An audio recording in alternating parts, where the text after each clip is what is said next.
Yo tout le monde, j'espère que vous allez bien. Alors, aujourd'hui, on va étudier, on va voir la loi de Pareto, la loi des 80-20. Donc je pourrais aussi résumer cela par éliminer le superflu. Alors, pour commencer juste au niveau histoire, Wilfrid Pareto est un économiste et sociologue aussi futé que controversé qui a vécu de 1848 à 1923. Ingénieur de formation, il a débuté sa carrière protéiforme en dirigeant des mines de charbon et a succédé plus tard à Léon Walras à la tête de la chaire économie politique de l'université de Lausanne en Suisse. Son œuvre majeure, cours d'économie politique, comprenait une loi, alors peu explorée, de la répartition des revenus qui prendrait plus tard son nom, la loi de Pareto, également connue depuis une dizaine d'années sous la formule principe des 80-20. La formule mathématique qu'il a utilisée pour démontrer la répartition excessivement inégale mais prévisible de la richesse dans la société, 80% de la richesse et des revenus d'une nation sont produits et possédés par 20% de la population, s'applique également hors du champ de l'économie. De fait, on la retrouve à peu près partout. 80% des petits pois du jardin de Pareto étaient produits par 20% des cosses qu'il avait plantées, par exemple. On peut résumer la loi de Pareto de la façon suivante. 80% des outputs sont produits par 20% des inputs. Bon, un mot anglais, mais voilà. On dira, par exemple, selon le contexte, 80% des conséquences découlent de 20% des causes. 80% des résultats découlent de 20% de l'effort et du temps. 80% des bénéfices d'une entreprise sont générés par 20% de ses produits et clients. 80% de tous les gains en bourse sont réalisés par 20% des investisseurs et 20% d'un portefeuille individuel. La liste est infiniment longue et variée et le ratio est souvent encore plus fortement déséquilibré. 90 sur 10, 95 sur 5 et 91 sur 1 ne sont pas rares, mais le minimum à rechercher est 80 sur 20. Alors, il raconte que lorsqu'il était tombé sur toute cette information à une époque où il travaillait 15 heures par jour, 7 jours sur 7, se sentant complètement dépassé et impuissant, il se réveilla à l'aube pour passer des coups de fil au Royaume-Uni. Il se réveillait il s'occupait des États-Unis de 9h à 19h et du Japon et de la Nouvelle-Zélande jusqu'à minuit. Il était coincé dans un train de marchandises fou, sans frein, à enfourner du charbon dans le fourneau, faute de meilleure option. Il avait réfléchi, courir tout droit à l'épuisement ou expérimenter les idées de Pareto. Il dit ensuite, je n'ai pas réfléchi longtemps. Le lendemain matin, j'ai commencé à disséquer mes activités et ma vie personnelle à l'aune de deux questions. Quelles sont 20% des sources qui sont cause de 80% de mes problèmes et de mon insatisfaction, Quelles sont les 20% de sources qui produisent 80% de mes résultats souhaités et de mon bonheur. Donc du coup, après tout ça, en fait, il vire 97% des gens qu'il va contacter en général pour son entreprise, pour garder juste le minimum, laisser les autres venir à lui s'ils ont envie de venir, mais s'occuper lui au niveau de la promotion, de la pub et tout ça, seulement sur le plus pertinent. Pareil pour les pubs, il garde seulement ceux qui réussissent le mieux pour le faire, pour utiliser seulement celle-là et supprimer les autres et à chaque fois agrandir. Donc nous on va utiliser celle-là bien sûr d'une manière spirituelle et d'une manière pertinente sur plusieurs points de vue. C'est là où j'allais en venir. Donc du coup, une phrase de Sénèque pour faire une introduction qui m'avait bien plu. Amour de l'agitation n'est pas industrie. Pour dire tout simplement que c'est pas qu'on fait plein de choses qu'en fait on produit beaucoup. Autant être très compétent et pertinent sur certains points qui nous sont forts et qui nous sont clés pour ensuite aller directement vers l'essentiel en mettant peu de temps. Donc avant d'aller plus loin, je voulais citer ce livre qui s'appelle La semaine de 4 heures. L'auteur là j'ai oublié tout de suite, mais de toute façon je le mettrai dans la description. Et du coup, c'est des idées de lui qui étaient très intéressantes que j'ai mélangées tout simplement avec des idées à moi pour vous donner un aperçu de comment on peut profiter de tout ça. Alors, il y avait une autre phrase du coup de lui et pour aller plus loin qui m'avait beaucoup plu pour aller en adéquation avec ce système de pensée qui était: prenez l'habitude de vous demander si c'est la seule chose que j'accomplis aujourd'hui, serais-je content de ma journée? Et une autre phrase qu'il proposait de se rappeler en post-it permanent qui reviendrait sous forme de texto à soi-même ou de alarme ou de message ou de n'importe quoi. Inventez-vous des choses à faire pour éviter l'important. Alors, ça m'avait très intéressé parce que dans un monde qui va très très vite et où on demande beaucoup de temps à chacun pour pouvoir payer ses factures, pour pouvoir joindre les deux bouts tout simplement, on a l'impression qu'on n'a plus de temps. On passe le peu de temps qu'il nous reste à travailler et le reste de temps à se détendre. Et du coup, cette roue s'enchaîne et le week-end en général pour sortir. Et juste avec ça, le temps il passe foutrement rapidement. Combien de gens racontent qu'ils ont passé de 20 ans à 30 ans juste en essayant de grimper des échelons et en fait à perdre toutes les occasions d'apprendre, de se développer eux-mêmes, de travailler ce qui était vraiment intéressant pour eux, d'étudier les choses qui étaient vraiment passionnantes et on va rajouter bien sûr la spiritualité à l'intérieur. Du coup, rajoutons quelques pourcentages qui peuvent être intéressants à observer, selon ce qu'il a dit. 20% des disciplines, du coup, vont donner 80% des résultats. Parfois beaucoup moins, c'est ça qui est vraiment merveilleux. Comme quand vous allez faire du sport, que ce soit un mini peu de musculation, vous vous rendrez compte que ça va pas du tout prendre un temps phénoménal, ni par rapport à la journée, ni par rapport à la semaine. Mais quelques histoires qui m'avaient fait rire, c'était celle d'une dame que je l'ai racontée dans une autre vidéo, mais je vais faire rapide cette histoire-ci, qui avait très très mal au cou et qui avait le cou de plus en plus bloqué en fait. Et un jour elle va voir un prof de Qigong qui lui propose tout simplement un exercice de aller à gauche, expirer, à droite. Et ça, le faire juste le matin, midi si elle voulait, et le soir.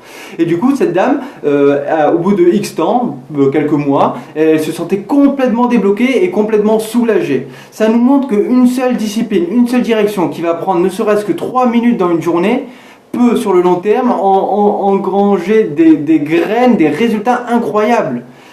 Un autre délire qui m'avait bien fait rire, c'était, on était à une soirée, il y avait un pote qui m'appelait le chaman et pour délirer, il avait dit à une meuf que j'étais le chaman quoi, du groupe.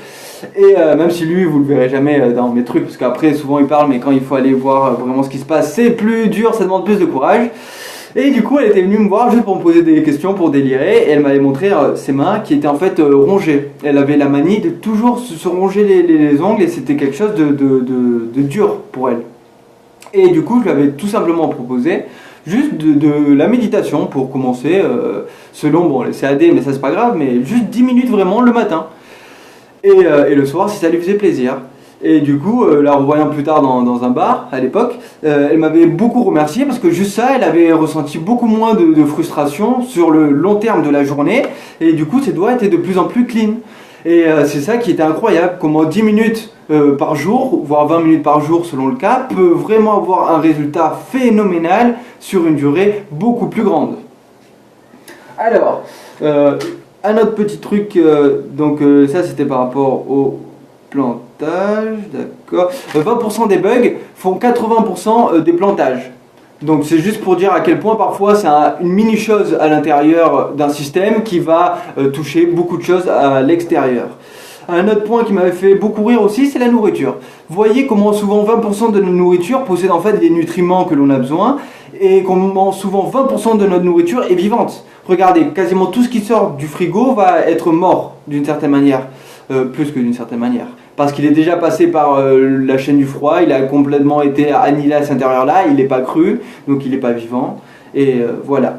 Donc du coup, souvent 20% de notre nourriture va être vivante à l'intérieur, et va en fait nous générer de la vie, et va nous donner les puissances pour nous harmoniser, pour être de plus en plus holistique. Ouais, je pense que ça passerait. Alors, 20% des clients font en général 80% du chiffre, c'est intéressant, au moins tout du moins à savoir pour pouvoir varier ses actions de communication et tout ça. Pour les entreprises, bon moi j'en ai pas, mais c'est toujours intéressant à savoir.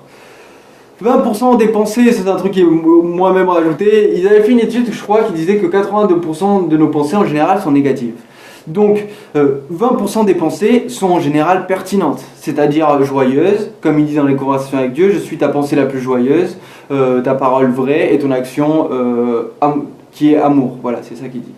Et du coup, 20% des pensées pertinentes, c'est très intéressant pour en fait y mettre la conscience à l'intérieur, tout simplement. C'est-à-dire, quand on prend du recul et qu'on se centre, on va observer c'est quand que nos pensées sont pertinentes, c'est quand que nos pensées sont juste auto-flagellatrices. Et comme il dit dans le tome 4, tout ce qu'on a à faire, c'est prendre l'habitude de quand on se rend compte qu'on est dans une mauvaise pensée, l'enlever naturellement et faire le vide ou mettre une pensée positive. Donc vous voyez que c'est assez simple le schéma. C'est pas comme si on devait apprendre quelque chose à faire de nouveau. Non, c'est quelque chose que vous avez toujours fait. Des pensées qui sont chiantes, vous revenez vers du calme, vers du bien-être ou vers de la sophrologie, respiration, comment on dit ça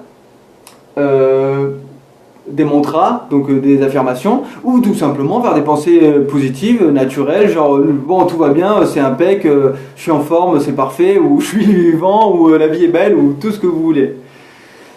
Alors, du coup, ça donne aussi le fait que 20% de nos pensées chiantes vont créer 80% des phénomènes nocifs à l'intérieur de nous-mêmes. Même si on a 80% de pensées qui sont pas optimales, ça va être en général un noyau minuscule des 20% qui va influer sur 80% de nos mauvaises humeurs. Donc le fait de dégoter ce noyau-là permettrait de le défaire, on va dire, de le détricoter d'une manière encore plus pertinente. 20% des relations, ouais, intéressant à dire. Pareil pour les cercles d'amis en général ou les cercles des gens, on se rend compte qu'en général c'est 20% de ces personnes-là qui vont nous apporter vraiment un bonheur puissant, un échange pertinent, une simplicité, une sincérité, une authenticité dans la convivialité et dans l'échange qui vont en fait nous nourrir et nous donner de la joie. Et que beaucoup, ou en tout cas pour une moyenne, dirons-nous, c'est 80% qui est pas ultra pertinent pour être gentil. Dans un monde où l'on veut toujours plus d'objets et de biens matériels, comme on a perdu l'art de la simplicité comme un pur don du ciel. Donc dans un monde où l'on veut toujours plus d'objets et de biens matériels, on a perdu l'art de la simplicité comme un pur don du ciel. Tout simplement. Là, je l'ai écrit et je le lis, c'est tout. Donc du coup, un autre exemple, c'était le fait de jeûner. Beaucoup de médecins et tout ça ont montré à quel point le fait de faire du 1 jour par semaine est super puissant pour le corps, en sachant que beaucoup ne le font jamais. Mais parfois, même le 1 jour par mois peut rester un ratio intéressant. Parce que quand on le fait 1 jour par mois pendant un an, on a déjà fait 12 jours en un an, alors que quand tu ne l'as pas fait pendant 25 ans, tu as fait 0 sur 25. Donc le ratio, on voit qu'il est immense en mettant juste un tout mini pourcentage. Tout comme mon ami qui avait eu mal au doigt ou la femme qui avait le cou bloqué. Vous voyez comment peuvent le faire. Pour des sessions plus longues ou comme le processus pranique que je vais tester, 3 semaines par an, qu'est-ce que ça représente ? Il faut le voir comme ça la chose, que pendant 3 semaines tu ne vas pas manger pour faire une expérience incroyable et pour tester des choses, c'est vraiment pas grand chose quoi, tout simplement. En le voyant de cette manière-là, on a beaucoup plus de facilité et de courage et de détermination parce qu'on voit directement notre objectif et du coup il nous illumine et il nous exalte. Et de cette manière-là, on a tendance à y aller beaucoup plus puissamment quoi, tout simplement. Je crois que c'en est fini pour ça. Donc j'avais un petit truc que j'avais laissé derrière. Voilà, il disait dans le livre La semaine de 4 heures, les clés pour disposer de davantage de temps et d'en faire moins. Et il y a 2 moyens d'y parvenir qui doivent être utilisés conjointement. 1. Dresser une brève liste des choses à faire. Et 2. Dresser une liste des choses à ne pas faire. Ce qui revient à se poser 2 questions. 1. Quels sont les 20% de sources qui sont responsables de 80% de mes problèmes et de mon insatisfaction? 2. Quels sont les 20% de sources qui produisent 80% de mes résultats souhaités et de mon bonheur? Voici différents scénarios hypothétiques pour nous aider à nous mettre en mouvement. Point 1.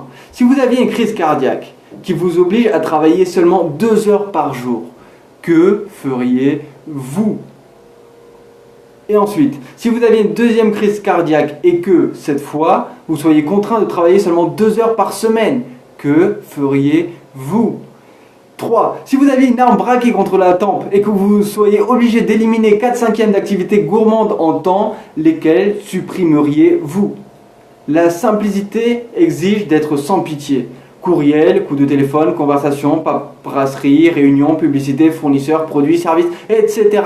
Que supprimeriez-vous tout en limitant au maximum l'impact négatif sur vos revenus? Même utiliser seulement une fois par mois, cette simple question peut vous aider à rester sain d'esprit et sur la bonne voie. Quelles sont les 3 activités auxquelles vous avez le plus souvent recours pour occuper le temps en vous donnant l'impression d'être productif? Et 5, c'était sur les personnes, donc on en a déjà parlé. C'était encore une fois sur la question de la pertinence et de focus sur les bons endroits pour bien voir. Et maintenant, je vais finir par une magnifique citation des Conversations avec Dieu qui dit: c'est la marque d'une culture primitive que d'imaginer que la simplicité est barbare et que la complexité est hautement avancée. Il est intéressant de voir que ceux qui sont hautement avancés constatent que c'est juste le contraire. Mais voici la dichotomie la plus grande. La plus grande complexité et la plus grande simplicité. Plus un système est complexe et plus sa conception est simple. En effet, il est absolument élégant dans sa simplicité. Ce qui est intéressant à voir là, si là j'ai une petite intuition qui me vient pour résumer un peu tout ça, c'est que des choses les plus simples, ça peut être le matin par exemple faire quelques rituels de gratitude, puis le matin faire une petite méditation, puis le matin faire les respirations Wim Hof, les pompes Wim Hof bien sûr évidemment parce que ça prend peu de temps et c'est de la bombe, puis le matin faire une douche froide pour avoir énormément de puissance, d'énergie, être vivifié, un peu de Qigong si on veut par exemple, faire sa musculation par exemple, ou un jour sur 2, et ça en fait ça a pris que 1 heure dans la journée, et pourtant vous avez un dynamisme beaucoup plus puissant à l'intérieur, et vous avez toute la journée pour travailler ensuite ce qui vous plaît. Donc vous imaginez si en 1 heure on peut faire autant de choses, on rajoute par exemple 20 minutes de musique par jour, on rajoute 1 heure de lecture, on rajoute un poème tous les jours, ou tous les 2 jours, tous les 3 jours, je prends des exemples pour moi bien sûr, mais pour que vous voyez que chacun, en fonction de ses propres passions et de où l'emmène la joie, avec le temps qu'il a disponible bien sûr, si vous travaillez 12 heures par jour, 8 heures par jour ou 15 heures par jour comme ce monsieur à l'époque, vous voyez que c'est d'autant plus important et l'image du flingue sur la tempe est d'autant plus forte. Si vous n'aviez que 2 heures par jour, ce qui est le cas pour beaucoup de gens, qu'est-ce qui est important? Regarder la télé pendant 2 jours, ou s'informer sur qu'est-ce que la nourriture saine et le temps de cuisiner et tout ça, ou vous voyez ce que je veux dire? Tout va être une question de choix et de pertinence. Alors, quand ces 20% donnent 80% des faits, voire ces 10%, voire ces 5%, choisissez-les bien, car ils sont preuve d'un cheminement et d'une direction que vous prendriez, qui serait complètement unique et complètement chamboulée en fonction des choix que vous feriez. Donc, je vais en revenir à encore une autre phrase des Conversations avec Dieu. La peur et la culpabilité sont les seuls ennemis de l'homme. 1. N'ayez pas peur de tout ce qui vous attend, prenez-le avec joie, avec exaltation. N'ayez pas peur si vous vous sentez bloqué. Le fait de comprendre ça, c'est déjà une preuve d'avancée incroyable, tout simplement. Et 2. Ne culpabilisez pas, parce que la culpabilité, c'est ce qui vous tient englué dans le passé, alors que le regret, c'est le fait de dire « Ok, j'ai pas fait de mon mieux, mais je peux faire mieux ». Et en disant ça, on se libère d'un poids, et en plus, on prend la force, la conviction, la détermination d'aller vers où on va. Au début, émotionnellement, bien sûr que ça va être dur, on se rend compte qu'on a fait de la merde, que nos disciplines n'étaient pas potentielles, qu'on gaspillait énormément de temps, qu'on se la coulait douce mais sans vraiment apprendre, et encore moins en pratiquant et en mettant en place. Mais après avoir subi ce premier choc émotionnel, on avancera tout simplement, parce qu'en fait tout est une question de pourcentage. Comme je dis, je ne suis pas à 100% de mes capacités d'évolution. Il y a quelques mois, j'aurais dit à 20%, ce que je trouve énorme dans une société que je mets encore moins en pourcentage de temps, de vraiment ce qu'elle se donne en moyen pour avancer. Maintenant que j'ai l'impression d'augmenter un peu plus, 30-40%, je suis plus content. Donc il ne faut pas tomber dans la culpabilité, mais plutôt dans la fierté d'avancer et de faire de son mieux à son échelle. Et ensuite, en étant en fait dans l'autogratification, c'est-à-dire dans la reconnaissance de son soi en tant que bravo toi-même, tu as réussi, bravo pour tout ce que tu as fait, bravo pour ta conscience, bravo pour t'en rendre compte, bravo pour pratiquer, bravo pour tout ça, eh bien vous augmentez le pourcentage à l'intérieur et vous augmentez votre soi de la même manière. Sur ce, je vous souhaite une excellente discipline joyeuse et à la prochaine. Bye bye. Et puissiez-vous être guidés par les rêves. Ciao ciao.